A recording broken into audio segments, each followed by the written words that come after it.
देखो यार, मैं हाउसफुल 5 देख के आया हूँ और जो भी बोलूंगा ईमानदारी से बोलूंगा। ईमानदारी के अलावा कुछ भी ऐसा नहीं बोलूंगा जो इस मूवी के प्रति आपके दिमाग के ऊपर गहरा असर पड़ सके। अक्षय कुमार, अभिषेक बच्चन, जैकी श्रॉफ, संजय दत्त, नाना पाटेकर, रितेश और भी एक दर्जन सितारे इस बार हाउसफुल की दुनिया में उतारे हैं, जिसमें एक से बढ़कर एक स्टार पावर एक्टर्स के ऊपर भरोसा रखने वाले प्रोड्यूसर साहब साजिद नाडियाडवाला जी ने सबके सामने कॉमेडी फ्रेंचाइजी हाउसफुल 5 में इतने सारे एक्टर्स डाल के सबको कतार में खड़ा किया है, ताकि कौन है सबसे बेस्ट और कौन है सबसे ज्यादा फूस, बस इन्हीं सब चीजों को टेस्ट करता है हाउसफुल 5 का ये सिनेमा, जिसमें कॉमेडी के साथ साथ मर्डर मिस्ट्री का तड़का डाला गया है। उस तड़के में और भी ज्यादा मसाला डालने की कोशिश की गई तो दो climax Housefull 5A, Housefull 5B ले आए हैं। चलो कोई बात नहीं, इंटरेस्टिंग है। A+B वाला मामला नया लग रहा है, इसीलिए इच्छा जागृत हो रही थी, लेकिन पता चला हाउसफुल वालों की हालत गोभी समान हुई है। बाहर से एकदम सफेद ताजी चिकनी, लेकिन उसे गर्म करके पानी में डालोगे तो सिर्फ आपको मरे हुए कीड़े तैरते दिखेंगे।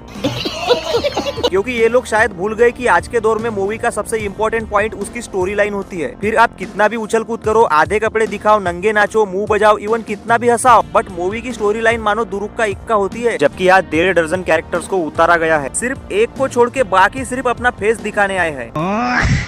अब कुछ लोग शायद गलत समझेंगे, लेकिन यार हमें वो आस थी जो इसके पिछले पार्ट्स ने दिलाई थी। अगर उसका कंपैरिजन इसके साथ किया जाए तो जमीन आसमान वाली बात हो जाती है। और यही रीजन है एक से बढ़कर एक स्टार्स की मौजूदगी भी इस बोरिंग टाइप के कॉमेडी को नेक्स्ट लेवल पर नहीं ले जाती। एक अरबपति बिजनेसमैन रंजीत डोबरियाल शानदार लग्जरी शिप पर अपने 100वें जन्मदिन का जश्न मनाने जाता है, मगर जश्न शुरू होने से पहले ही भाई साहब खत्म। लेकिन खत्म होने से पहले वो अपनी सारी जायदाद अपनी पहली बीवी के बेटे जॉली के नाम कर गया है, जो उस पार्टी में आने वाला है। कंफ्यूजन तो तब शुरू होता है जब एक के बाद एक 3 जॉली, जलाबुद्दीन, रितेश देशमुख, जलभूषण, अभिषेक बच्चन और जूलियस अक्षय कुमार इस जायदाद पर दावा ठोकने के लिए आ जाते हैं। वैसे आपने किसके ऊपर दावा ठोका है?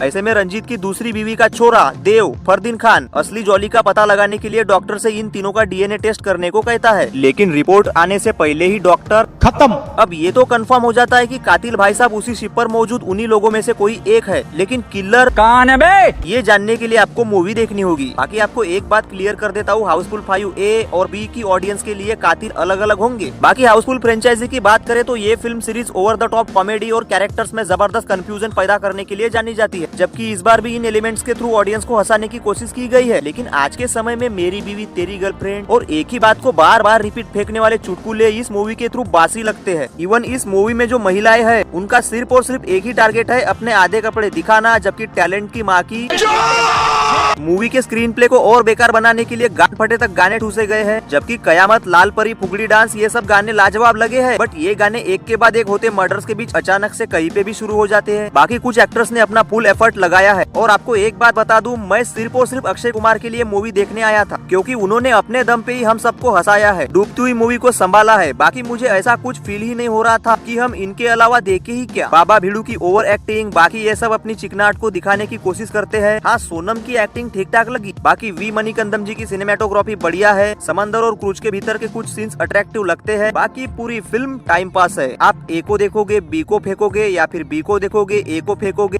पूरी मूवी एक जैसी है, बस क्लाइमैक्स का फर्क है। तो इसे अपन 5 में से 1.5 स्टार देगा। पहला जिसमें हम सिर्फ अक्षय कुमार के लिए आए थे, उनका एक्टिंग परफॉर्मेंस, कॉमेडी करने का अंदाज बढ़िया था। आधा स्टार जाएगा गानों के लिए। लगभग सभी गाने आज के मॉडर्न जनरेशन के हिसाब से बढ़िया है, बोर नहीं लगते। बाकी आपको क्या लगता है, हाउसफुल 5 कितने दिन की मेहमान है? क्या ये 1000 करोड़ मारेगी या फिर अपनी मरवाएगी? अपना आंसर बता दीजिए। तब तक के लिए आते हैं एक और वीडियो के साथ। बाय दोस्तों। I'm taking shots at the enemy. I'm gonna make it to the top, leave a legacy. If I got something to say, you better let me speak. Turn it up a new degree.